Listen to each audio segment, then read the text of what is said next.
Hi, hello, ನಮಸ್ತೆ. ಎಲ್ಲರೂ ಹೇಗಿದ್ದೀರಾ?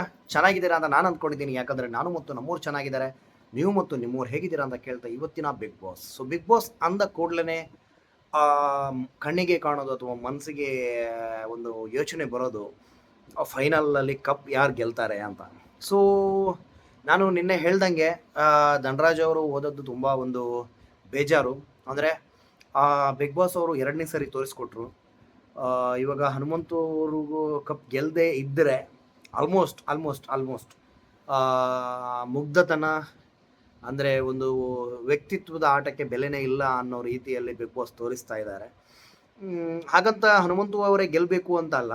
ಆದರೆ ಇಲ್ಲಿ ಏನಾಗ್ತಾ ಇದೆ ಅಂದರೆ ಅವರು ಹಾನೆಸ್ಟಿ, ಅಂದರೆ ಬೇರೆ ಎಲ್ಲರನ್ನು ಕಂಪೇರ್ ಮಾಡಿದಾಗ ಒಂದು ಹಾನೆಸ್ಟಿಯಲ್ಲಿ ಇದ್ದಾರೆ. ಸೊ ಅದನ್ನು ಎಷ್ಟರ ಮಟ್ಟಿಗೆ ನೀವು ಒಪ್ಕೊಳ್ತಿರೋ ಇಲ್ಲೋ ಗೊತ್ತಿಲ್ಲ, ಬಟ್ ನಾನು ನೋಡಿದ್ದು 100% ಅದು ನನಗೆ ಕಾಣ್ತಾ ಇದೆ.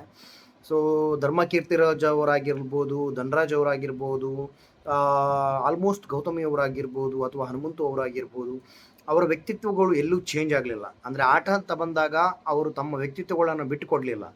ಸೊ ಇವತ್ತಿನ ಬಿಗ್ ಬಾಸಲ್ಲಿ ಕಪ್ ಮನೆ ಒಳಗಡೆ ಬಂದಿದೆ.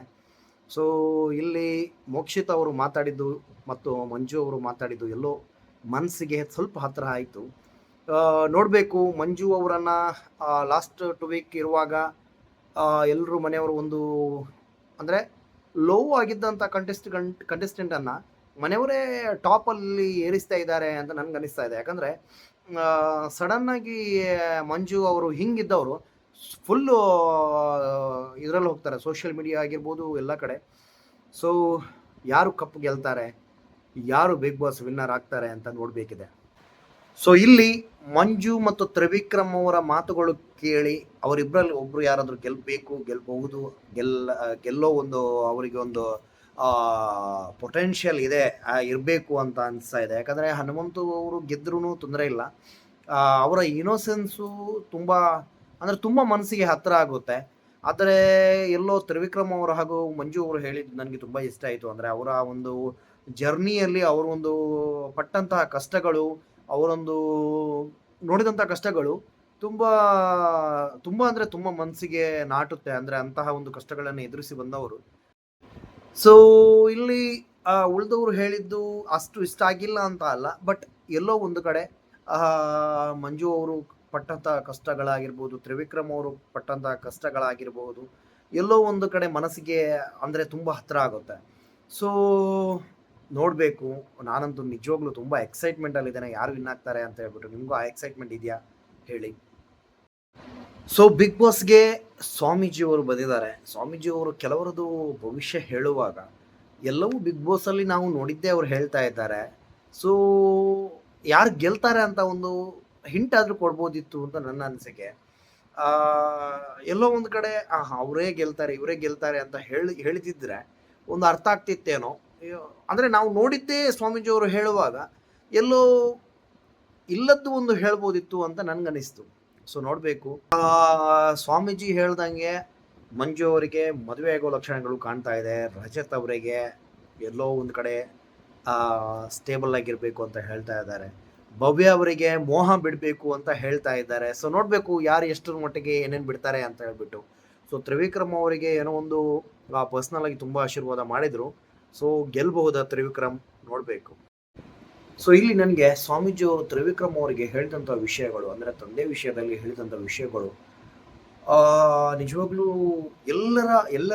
ಎಲ್ಲರ ನಿಜ ಜೀವನದಲ್ಲೂ ನಡೆಯುವಂತಹ ಒಂದು ಘಟನೆ ಅದು. ಯಾಕಂದರೆ ತಂದೆ ಇರುವಾಗ ನಾವು ತಂದೆಯವರ ಒಂದು ಪ್ರೀತಿಯನ್ನು ನಾವು ಅರ್ಥನೇ ಮಾಡ್ಕೊಳ್ಳಲ್ಲ.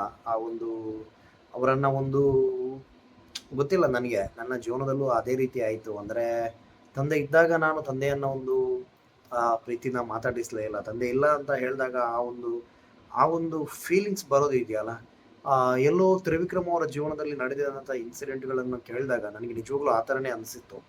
ಸೊ ಇದೆಲ್ಲವೂ ಆದಮೇಲೆ ಬಿಗ್ ಬಾಸಲ್ಲಿ